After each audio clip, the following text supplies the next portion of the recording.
and she is complaining. What is this exactly? What are the things? See, I told you already, it's a subjudiced matter. I can't comment upon matter which is subjudiced. See, it's a private property. There are two claimants. Okay.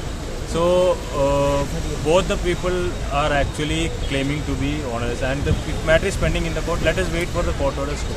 And what, depending upon the court orders, we will take the step.